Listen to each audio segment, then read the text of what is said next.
El fiscal general Néstor Humberto Martínez confirmó que fue capturado Jorge Moreno Ojeda, conocido como el zar de la seguridad privada. Deberá responder por 2 delitos. Una fuerte crítica hizo el fiscal general Néstor Humberto Martínez al Ministerio de Justicia por seguir adelante en un proyecto de ley que busca rebajas de penas para los presos del país. El gobierno se defiende y dice que el proyecto no tiene nada que ver con la visita del Papa Francisco al país. Se cae nuevamente parte del Código de Policía en la Corte Constitucional. El alto tribunal tumbó la norma que reglamenta el traslado de personas como medida de protección policial. Ministro de Defensa advierte que seguirán incautando las caletas de las FARC porque hasta el momento la guerrilla solo ha reportado 2 de las 900 que dice tener. 500 empresas nacionales han sido sancionadas por el gobierno tras contratar irregularmente a venezolanos que huyen de la situación en su país. Los juristas Carlos Bernal y Cristina Pardo fueron elegidos hoy por la plenaria del Senado, nuevos magistrados de la Corte Constitucional. Investigan agresión de militares ecuatorianos a lancheros colombianos en el río Putumayo. El gobierno presentará un proyecto de ley para dar más dientes a la justicia para que persiga y sancione a aquellos que pretendan poner en riesgo la seguridad de líderes y representantes de víctimas. Presidente Santos asegura que hallazgo de gas en el Caribe es el mayor en 28 años y puede garantizar una autosuficiencia de 10 años. Exportaciones colombianas crecieron 37.9% en marzo. Estos niveles no se observaban desde 2011. En Venezuela, mientras el presidente Nicolás Maduro acude al Consejo Nacional Electoral para entregar la convocatoria a la Asamblea Constituyente, represión y violencia durante manifestaciones dejan varias personas fallecidas y cerca de 2 centenares de heridos. Santa Marta presenta Juegos Bolivarianos que hará en noviembre. Real Madrid y Juventus. ¿La final? La Gata Circo, uno de los grupos circenses más importantes de Colombia, celebra sus 15 años con la obra Gypsy Express. Los espero al final de la misión desde el Teatro Libre de Chapinero. Ya nos vemos. Buenas noches, nuestros secretos de hoy. 1. Avanzada del presidente Santos en Washington. 2. ¿Quién es Carlos Bernal, el nuevo magistrado de la Corte Constitucional? 3. Y la Corte Suprema sigue sin lograr acuerdos. 1, 2 y 3 al cierre.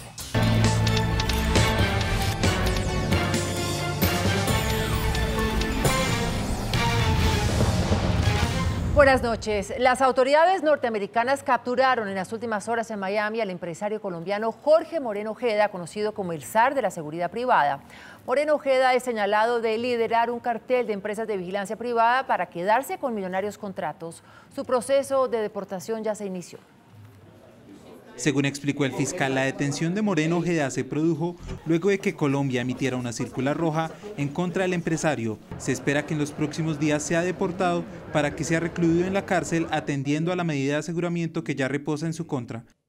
El gobierno de los Estados Unidos podrá disponer lo que corresponde justamente para que atienda los llamados de la justicia en Colombia.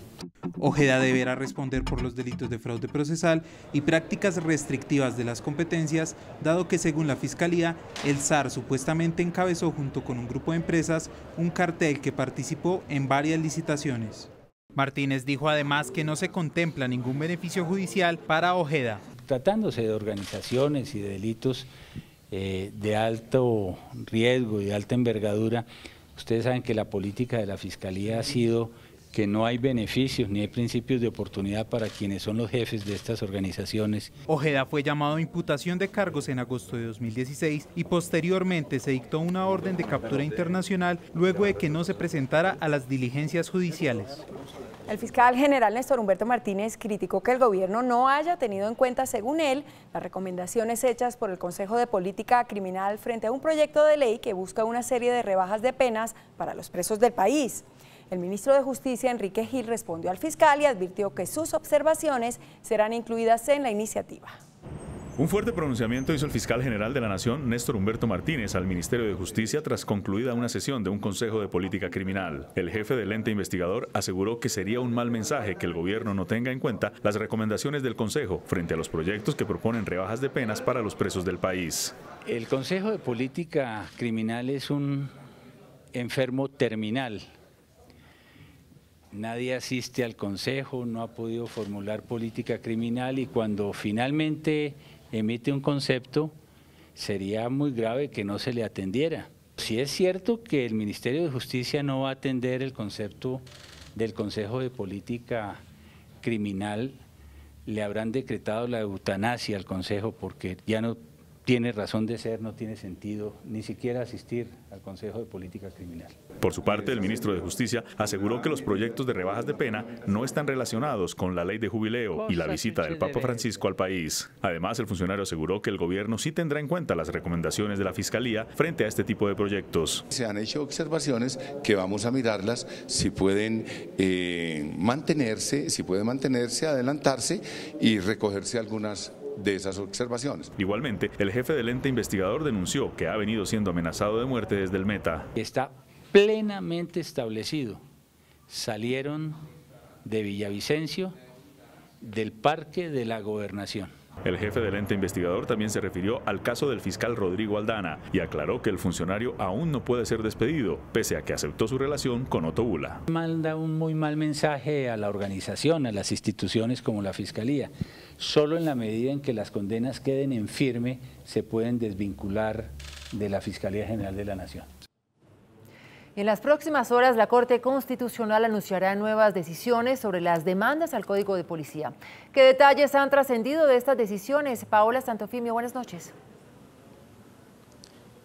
María Andrea, ¿qué tal? Buenas noches. Así es, la Sala Plena de la Corte Constitucional sigue condicionando el articulado del Código de Policía Nacional por considerar que este afecta a la Constitución. Concretamente, el Alto Tribunal esta noche acogió parte de la demanda que presentaron los congresistas Alirio Uribe, Iván Cepeda, Ángela María Robledo y Alexander López. En esta acción judicial, los congresistas argumentan que las normas que reglamentan la retención por protección viola el derecho a la libertad personal. Explicaron los demandantes que el traslado por protección como medida de policía viola el derecho a la libertad, el principio de legalidad, la reserva judicial y el debido proceso. Se trata concretamente del artículo 155, el cual dice textualmente: cuando la vida e integridad de una persona o de terceros esté en riesgo o en peligro, la policía procederá a trasladar a las personas para su seguridad. Igualmente se tomó otra decisión en cuanto al tema de las manifestaciones y reuniones en espacios públicos. En este punto queda sujeto a lo resuelto, es decir, lo que decidió la Corte Constitucional semanas atrás, donde exhortó al Congreso de la República a que en 2 años reglamente el tema de las manifestaciones en espacios públicos. Es toda la información desde el Palacio de Justicia. Sigan con ustedes allá. Paola Santofimio, Noticiero CMI. Paola, muchísimas gracias. La canciller María Ángela Holguín reveló que 500 empresas nacionales han sido sancionadas por contratar irregularmente a venezolanos que huyen de la situación en su país.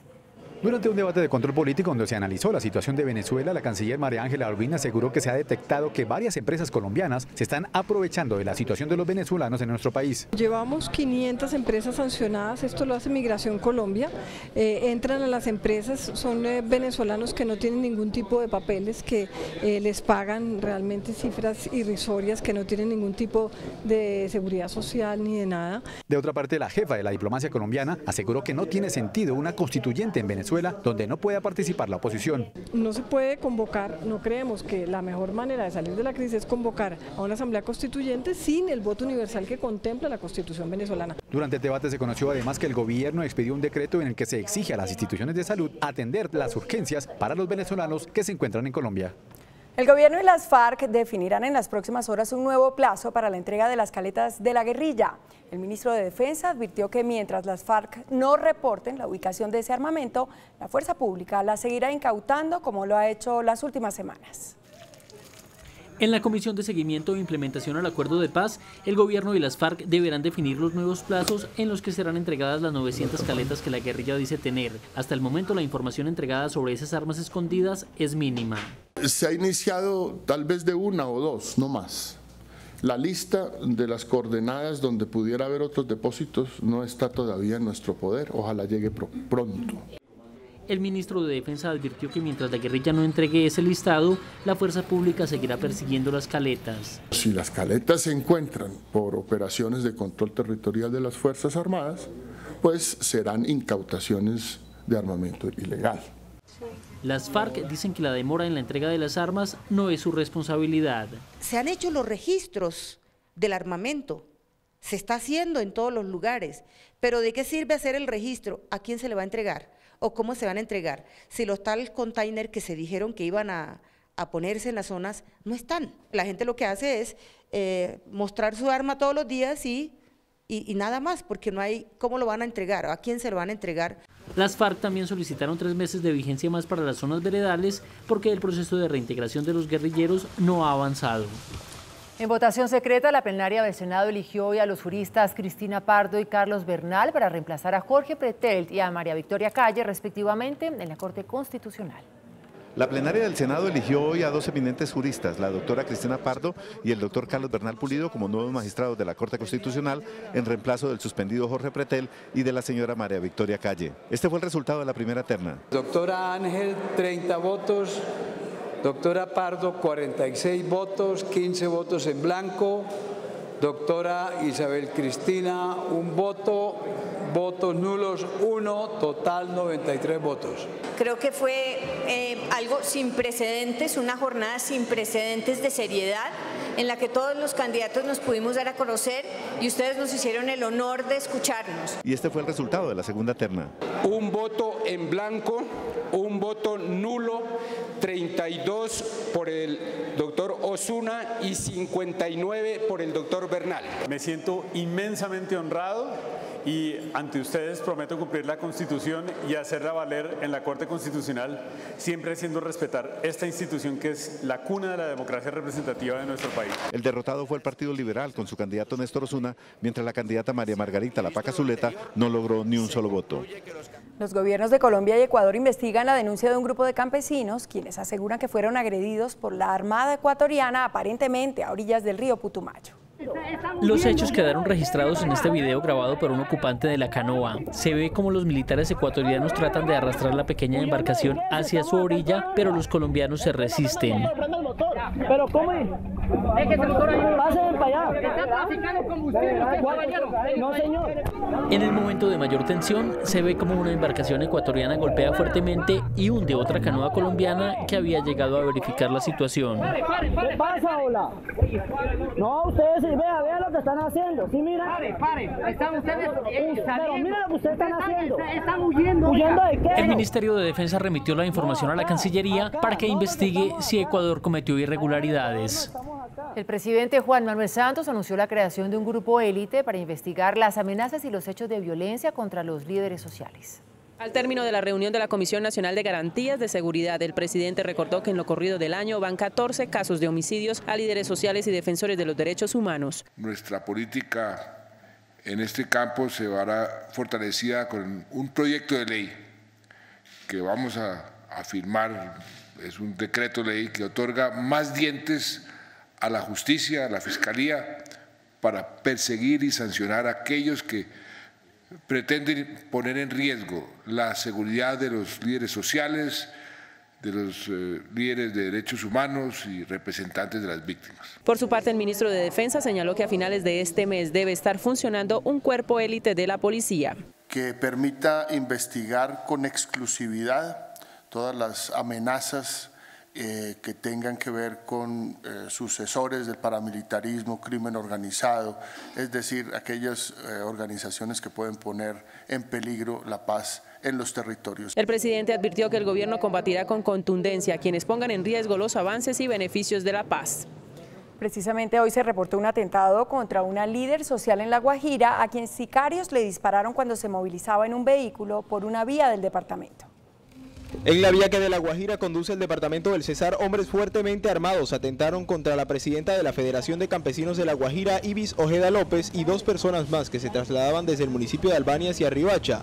Afortunadamente, los proyectiles no lograron impactar contra la humanidad de ninguno de los ocupantes del vehículo. La moto acelera y Luis nos grita, tengan mucho cuidado, creo que nos van a invertir. Entonces el joven que venía atrás se tira al piso del carro y enseguida lo que sentí fueron los disparos. Según informaron los líderes campesinos, ya son 3 los miembros de la asociación que han sido asesinados desde 2013, además de los múltiples y constantes atentados y amenazas de los que son víctimas. A esta hora aumenta la tensión en Venezuela por el cruce de versiones sobre el estado de salud del líder opositor Leopoldo López, preso en la cárcel de Ramo Verde. Miembros de la oposición y hasta un congresista de Estados Unidos aseguran que fue trasladado al hospital muy grave.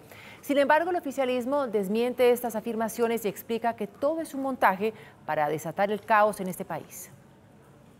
La justicia condenó a casi 14 años Crece la de cárcel. incertidumbre en Venezuela por el paradero de Leopoldo López. Versiones indican que el líder opositor había sido trasladado a un hospital con graves signos de intoxicación.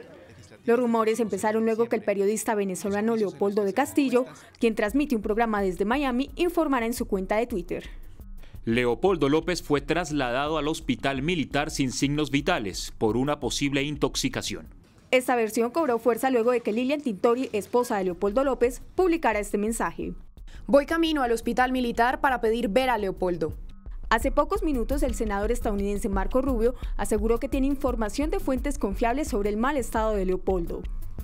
He confirmado que Leopoldo López ha sido llevado a un hospital militar en Venezuela en estado grave. El vicepresidente del Partido Socialista de Venezuela, Diosdado Cabello, desmintió estas versiones. Al monstruo Ramo Verde no se le ha hecho nada. Él le hizo a 43 venezolanos, los mandó a asesinar, es distinto. Hace pocos minutos, Lilian Tintori llegó al hospital para exigir información sobre su esposo. Desde hace un mes, Lilian Tintori ha denunciado que las autoridades venezolanas tienen aislado a su esposo, le impiden las visitas de sus familiares y sus abogados.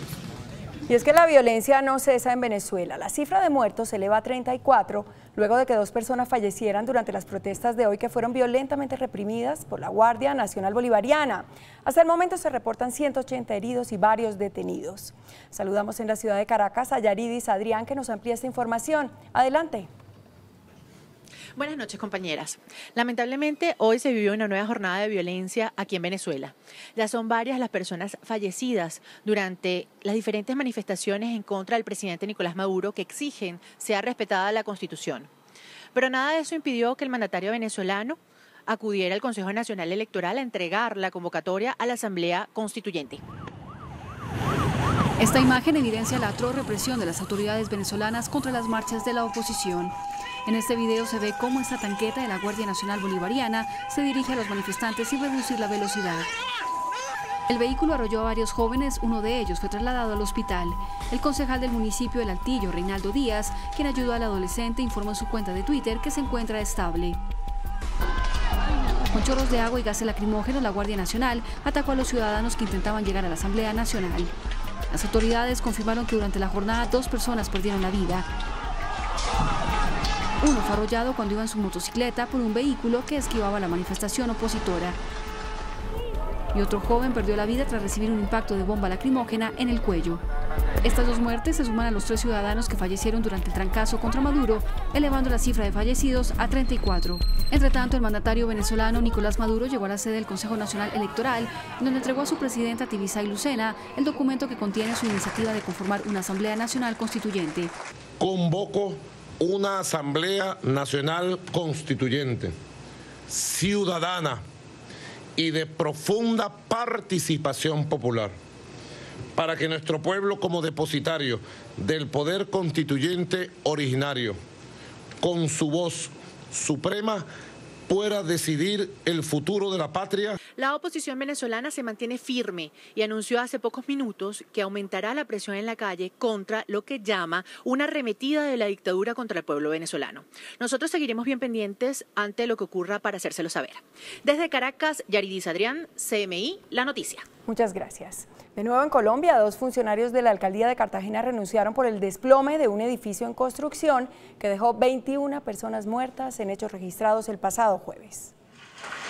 Iniciada la investigación en su contra por la Oficina de Control Disciplinario del Distrito luego de los hechos ocurridos en Blas de Lezo, donde colapsó un edificio dejando a 21 personas fallecidas y 22 heridas, la secretaria de Planeación Luz Helena Paternina y el director de Control Urbano Olimpo Vergara renunciaron a sus cargos. Entre tanto, el Procurador General de la Nación, durante una audiencia en la ciudad con los familiares de las víctimas de la tragedia, anunció que trasladará a la capital del país las investigaciones por el colapso del edificio. Nosotros vamos a ejercer el poder preferente y nos vamos a llevar el proceso para Bogotá, porque consideramos que no hay garantías acá. El jefe del Ministerio Público dijo que existe una mafia de constructores piratas y que se deberá establecer su vínculo con la administración. Sabemos que hay una mafia de constructores piratas acá. Finalizó diciendo que se deben poner sanciones ejemplares y representar los derechos de las víctimas e implementar acciones preventivas para que este tipo de casos no se repita. El Consejo de Estado tumbó una megapensión que había sido otorgada al excongresista Fernando Rueda, quien solo trabajó 49 días como parlamentario. El excongresista estuvo mes y medio en la curul en reemplazo del entonces congresista Luis Guillermo Vélez en 1994. Rueda había recibido una pensión cercana a los 18 millones de pesos, pero esta fue anulada al considerarse que no cumplía con los requisitos mínimos para acceder a esta mesada pensional. Y por considerarlo inconstitucional, el ministro del Interior, Juan Fernando Cristo, pidió al Congreso archivar el proyecto que convoca un referendo para impedir la adopción por parte de parejas del mismo sexo. El jefe de la cartera de gobierno, Juan Fernando Cristo, aseguró que el proyecto que lidera la senadora Vivian Morales es un retroceso en la búsqueda de la igualdad de derechos. El llamado del gobierno muy respetuoso a la Comisión Primera de Cámara es a que se archive esta iniciativa, que no se utilice un referendo para desconocer los avances de la sociedad colombiana, para desconocer también los derechos de los niños. El ministro de Salud, Alejandro Gaviria, también mostró su inconformismo por la iniciativa. Aseguró que es inconveniente. El ministerio expresa de manera explícita, si se quiere vehemente y reiterada, que creemos que el referendo sobre adopción es inconveniente y también inconstitucional. La próxima semana la Comisión Primera de la Cámara votará en tercer debate esta iniciativa. En emergencia se encuentra el municipio de Chiquinquirá, en Boyacá, debido a la falta de agua potable por el alto nivel de contaminación del río Suárez, que surte el acueducto de la población. Más de 80.000 habitantes del municipio de Chiquinquirá padecen por la falta continua de agua potable en época de invierno, aunque parezca irónico, carecen de este vital líquido. La calamidad pública se declara porque nos quedamos con cero abastecimiento de agua en la ciudad de Chiquinquirá. El agua del río Suárez, que ha sido contaminada totalmente y donde ha sido difícil la potabilización del agua de Chiquinquirá. La comunidad hace un llamado a las autoridades competentes para que les den una solución definitiva. Últimamente porque nos echan una agua que pues no la podemos utilizar para comer. La contaminación ha sido tanta que las mismas autoridades por las emisoras han avisado de que no está apta para el consumo. La planta de tratamiento fue construida hace cerca de 90 años, pensada para abastecer a 3.000 personas. Hoy son casi 60.000 usuarios. En video quedó registrado una agresión verbal de un juez contra quien al parecer es un abogado que presentó una apelación. El Consejo de la Judicatura investiga este hecho. Fue durante una audiencia de lectura de fallo de un caso de falsedad en documento público y tentativa de estafa en la que el abogado presentaba su apelación y el juez 48 de conocimiento, Edgardo Sánchez, dijo: sobre el tema, el juez horas después explicó la situación y dijo que la mala expresión que utilizó fue dirigida a una persona ajena a los hechos y ofreció excusas. El suscrito ofrece remitidas excusas a todos. Sobre el hecho, la Corte Suprema de Justicia solicitó al Consejo Seccional de la Judicatura de Bogotá adelantar la investigación disciplinaria con ocasión del comportamiento desobligante e irrespetuoso que desplegó en contra de los derechos de las partes al término de una audiencia de lectura de fallo. Además, dijo que deplora que comportamientos como el anotado se presenten por parte de funcionarios de la rama judicial. El alcalde Enrique Peñalosa habló sobre el proceso de revocatoria de su mandato. Dijo que ha tomado decisiones costosas políticamente, pero necesarias. El alcalde Enrique Peñalosa se refirió a la revocatoria y a las críticas por la nueva valorización. Nosotros hemos venido tomando decisiones que son costosas políticamente, que son difíciles. Dice sentirse tranquilo y deja su cargo en manos de los ciudadanos. A mí lo que me preocupa es que la ciudad progrese y que los ciudadanos decidan lo que ellos consideran que es mejor para el progreso de ellos, para su vida, para sus familias. El mandatario defendió la nueva contribución, que se cobraría a 500.000 predios de estratos 4, 5 y 6 y que llegaría el viernes al Consejo. Esta es una valorización distinta porque, a diferencia de todas las que se han cobrado en la historia de Bogotá, esta no se le va a cobrar a los estratos 1, 2 y 3. El alcalde se refirió al tema durante un evento en el que se anunció el pago de buses a 800 pequeños propietarios de Ecobús y Egobús, operadores liquidados del SITP. El presidente Juan Manuel Santos anunció el hallazgo de una gran reserva de gas en el Mar Caribe. El descubrimiento es el más importante de las últimas 3 décadas. De acuerdo con Ecopetrol, el pozo exploratorio Gorgón 1 mostró la presencia de gas en aguas profundas en el sur del Caribe colombiano, en zonas ubicadas entre los 3.675 y los 4.415 metros de profundidad bajo el nivel medio del mar. El anuncio de este gran descubrimiento lo hizo el presidente Santos. Las empresas confirmaron así la presencia de lo que se llama una nueva provincia gasífera en nuestro país. Ya son 3 pozos exitosos en esta zona del sur del Caribe colombiano: Cronos, Purple Angel y este último Gorgón. Este es el mayor descubrimiento en 28 años. El descubrimiento, de acuerdo con el presidente, permitirá ampliar aún más el mercado colombiano del gas natural. Esta nueva situación nos permitirá a los colombianos garantizar la autosuficiencia gasífera durante las próximas décadas. Para que los colombianos se hagan una idea, el tamaño del área donde tuvimos estos 3 descubrimientos es 10 veces el área de Bogotá, son 14.000 kilómetros cuadrados. El gobierno asegura que si bien se tarda entre 7 y 10 años conocer el desarrollo total de este tipo de hallazgos, sin duda es una muy buena noticia. Esta es una muy buena noticia para alejar el fantasma de la pérdida de autosuficiencia en gas. El presidente señala también que este hallazgo ratifica que Colombia es un destino atractivo y sin duda va a llamar la atención de mucha inversión de empresas que quieren seguir explorando en el Caribe colombiano. Por su parte, el presidente de la Agencia Nacional de Hidrocarburos, Orlando Velandia, sostuvo que ya se trabaja en la ampliación de la plataforma de exploración de gas en la costa Caribe tras el nuevo hallazgo gasífero. La campaña exploratoria en el Caribe colombiano continúa con el pozo Siluro, actualmente en perforación junto a la compañía Repsol. En el segundo semestre se prevé la perforación de Molusco, primer pozo costa afuera operado por Ecopetrol en asocio con una compañía india. Además, el pozo Brahma, cuyo socio es Petrobras. Este año teníamos programados 5 pozos, ya a esta fecha de abril se han terminado 2 y tenemos previsto en el resto del año 3 pozos más exploratorios para confirmar toda la extensión de los yacimientos de gas en el Mar Caribe. Los gremios del sector destacaron el hallazgo anunciado por el gobierno, reconociendo el potencial que tiene Colombia en materia de gas. Aseguraría el abastecimiento de gas en el largo plazo. Se espera tener resultados de los 3 proyectos durante este año. La ministra de Comercio, María Claudia Lacutir, destacó el resultado de las exportaciones colombianas que crecieron según el DANE 37.9% en marzo.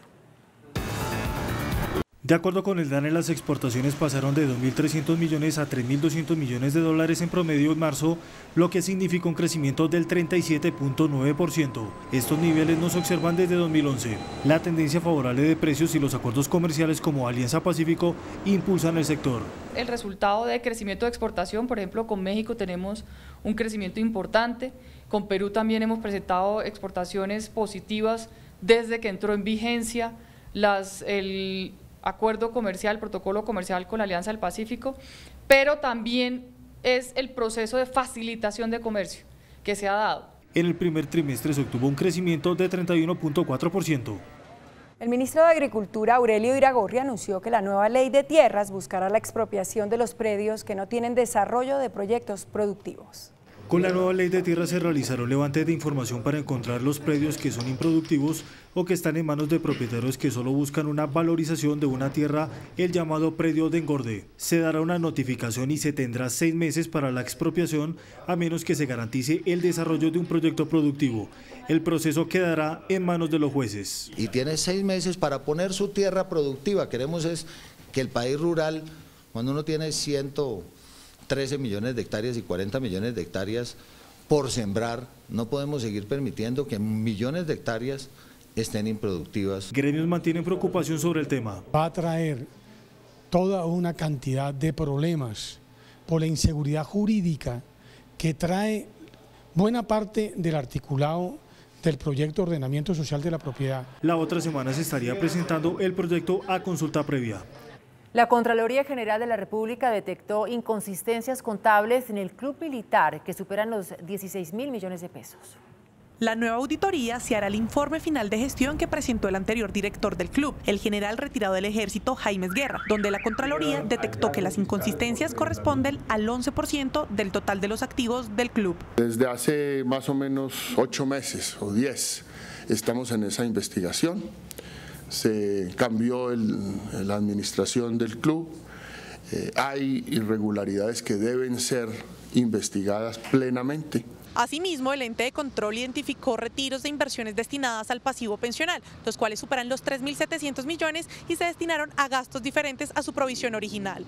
Frente al tema, habló el nuevo director del Club Militar, el vicealmirante Daniel Iriarte. Tenemos unos recursos que están disponibles para el proceso pensional, de lo cual no hay ningún problema para garantizar la seguridad social de aquellas personas que están soportadas sobre ese pasivo. Otro de los hallazgos en los que se hará seguimiento es en las acciones correctivas emprendidas para corregir el pago indebido en algunos contratos de suministro. El índice de capitalización de la bolsa, que mide el comportamiento de las 20 principales acciones, cerró a la baja.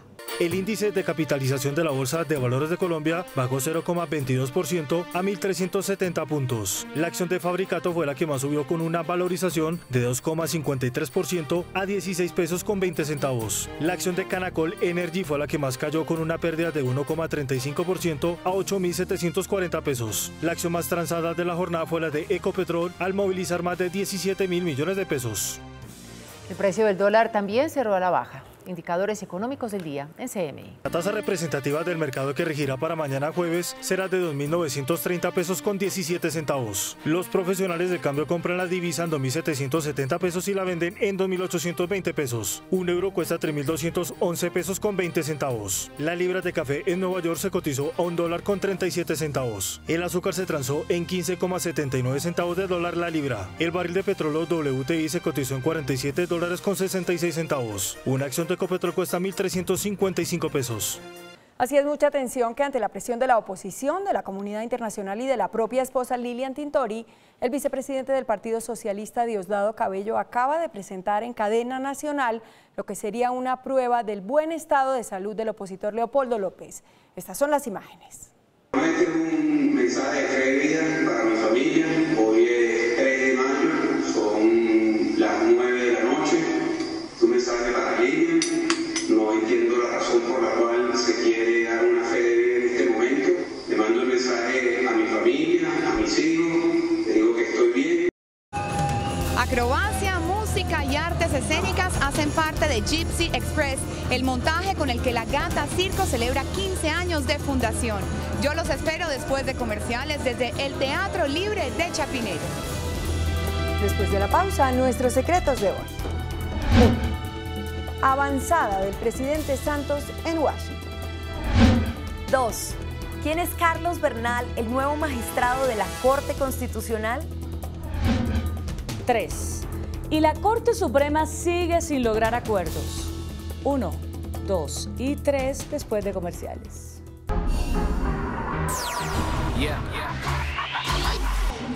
Hola, muy buenas noches para todos y bienvenidos a las noticias del entretenimiento aquí en CMI Emisión Central.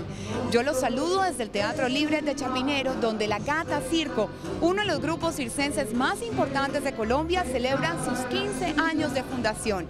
Gypsy Express es el nombre de este montaje que combina la acrobacia, la música y las artes escénicas. La Gata Circo es un colectivo circense capitalino que celebra sus 15 años de fundación con Gypsy Express. Esta obra de nuevo circo explora el movimiento del cuerpo con una puesta en escena cuidada y música en vivo.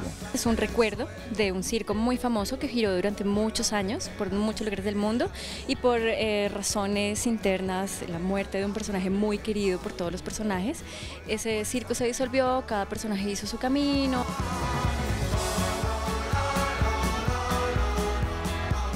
Técnicas aéreas, está el vértigo, el equilibrio, malabares.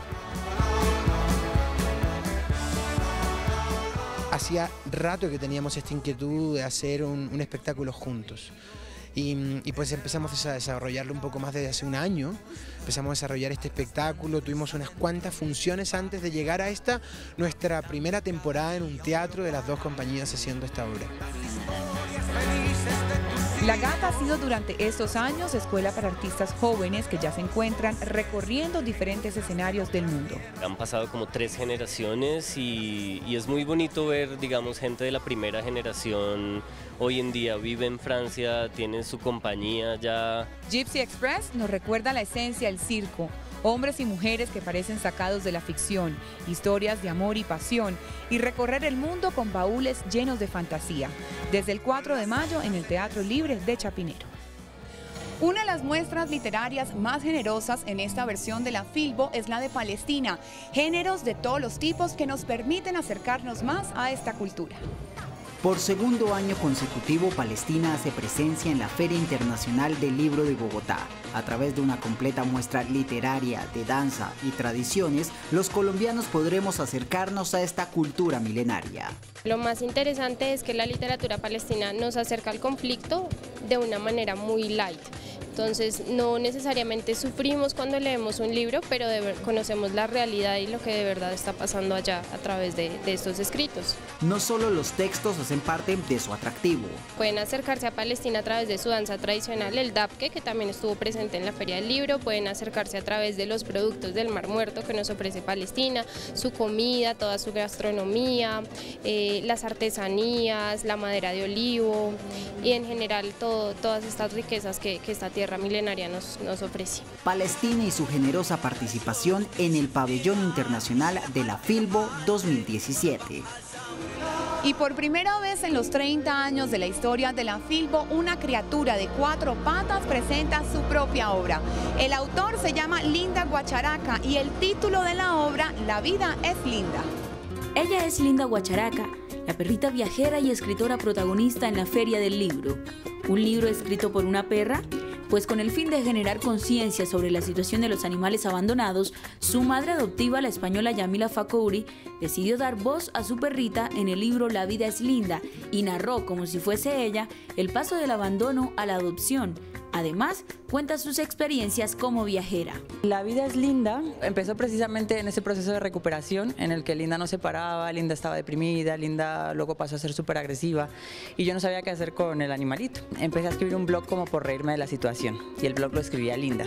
Y por su acogida pasó al libro, que ya cuenta con segunda edición. Imprimimos 1000 ejemplares y 4 meses más tarde ya se agotaron y en esta Feria del Libro estamos precisamente lanzando la segunda edición. Linda ha estado en Europa, conoce Brasil, conoce Perú, conoce toda Colombia. Linda Guacharaca no firma autógrafos, sino patógrafos, no cuenta, ladra sus aventuras y escribe sus perrografías.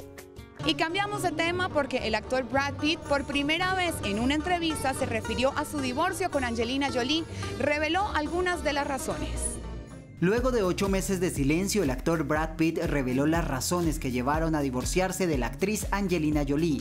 En una entrevista con la revista GQ, admitió que los problemas comenzaron cuando su adicción al alcohol comenzó a salirse de control.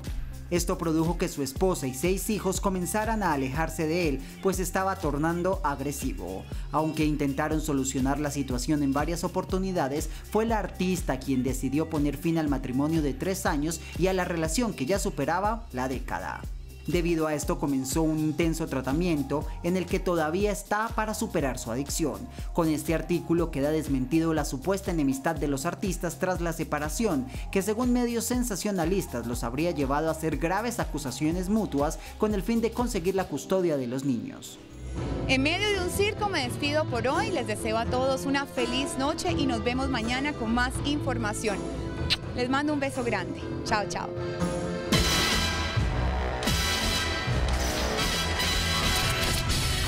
Nuestros secretos de hoy. 1.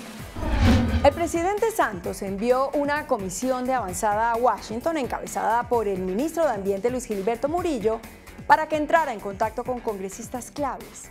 Esos congresistas tienen línea directa con el presidente Donald Trump, como Tim Scott, el único senador negro del Partido Republicano.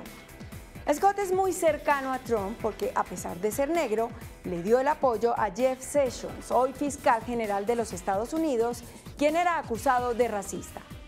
Como se sabe, en Washington no están muy tranquilos con el crecimiento de los cultivos de coca en Colombia y sin duda es uno de los temas que va a abordar el presidente Santos en su próxima reunión con el presidente Trump. A través del senador Scott, el ministro Murillo quiere hacerle ver al gobierno Trump que muchos de esos cultivos están en zonas de reserva forestal y de comunidades negras y que es inconveniente presionar por la fumigación aérea porque fue prohibida por la Corte Constitucional. Con esta visita a congresistas, el ministro Murillo hace contrapeso a la avanzada uribista de la semana pasada en la que visitaron a congresistas republicanos para acusar al gobierno. 2. Una inesperada alianza entre el uribismo, Cambio Radical, Opción Ciudadana y senadores rebeldes del liberalismo y la U logró elegir hoy al abogado Carlos Bernal Pulido como nuevo magistrado de la Corte Constitucional. La bancada del Centro Democrático, encabezada por el expresidente Álvaro Uribe, buscó apoyo para Bernal, a quien consideran como un jurista de grandes quilates. Bernal habla perfectamente, además del español, inglés, francés, alemán e italiano. Es egresado del externado y doctor en Derecho de la Universidad de Salamanca, España. Es filósofo de la Universidad de la Florida y especialista en Derechos Humanos de la Universidad de Estrasburgo, Francia. Es profesor de Derecho Constitucional del externado. Con ese currículum, Bernal logró convencer al uribismo, a Cambio Radical, a Opción Ciudadana y a numerosos senadores de la Unidad Nacional. 3. Mientras el Senado de la República elegía hoy a 2 nuevos miembros de la Corte Constitucional, en la Corte Suprema se dilata la conformación de ternas.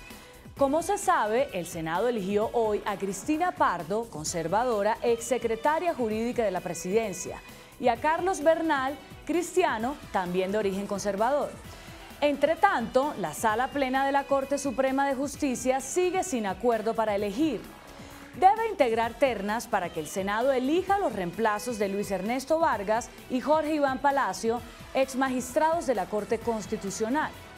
Y es que pese a que se acordó hace un mes que cada sala especializada, la penal, la laboral y la civil, llevaría 2 ternas, una para el sucesor de Vargas y otra para el sucesor de Palacio, ninguno ha alcanzado mayoría en la votación de los 18 candidatos que fueron postulados. Para la terna de donde saldrá el reemplazo de Palacio, los candidatos con mayor número de votos fueron el expresidente del Consejo Superior de la Judicatura, Wilson Ruiz, a quien se acusa de pretender volver a aplicar la política de puerta giratoria, el excontralor de Bogotá, Diego Ardila, y la ex viceprocuradora Marta Castañeda. Ninguno ha logrado los 16 votos mínimos requeridos.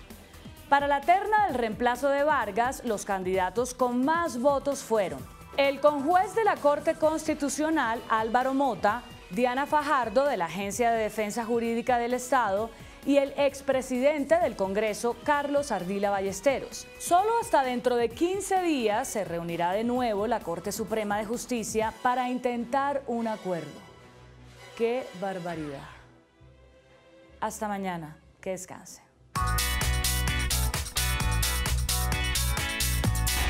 Después de la entrevista en Pregunta Yamid con Felipe Bayón, vicepresidente ejecutivo de Ecopetrol, ¿usted está de acuerdo con que se utilice la técnica fracking en la extracción de petróleo con el riesgo de provocar algún daño al medio ambiente? Sí, 51%, no 49%.